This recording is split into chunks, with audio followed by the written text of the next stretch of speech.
Enugu State with different dialects, and she's from. I'm from Udi. But yes. To be precise. Or Batu, and me, Ezeagu, Moshine. No, you can't call me Moshine. It's our man that is Moshine. Or you can call me Wambo. You understand? So we want to now.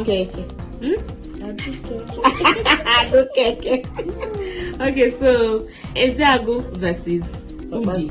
Yes, Obatu in Udi local government. That's their dialect. So, I mean, how do you guys say it is the truth in your dialect?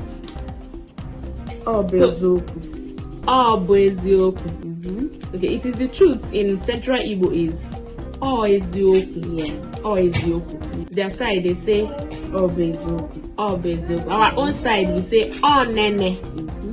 Nene. So you see, Ezeagu is sweet though. It's sweeter than Obatu.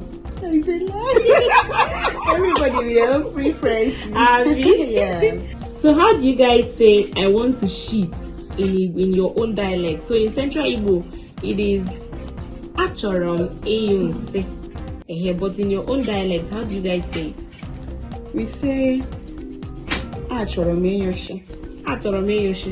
Achorom eyunse. Okay, our own side we say akomayoshe. Akopanu mayoshe.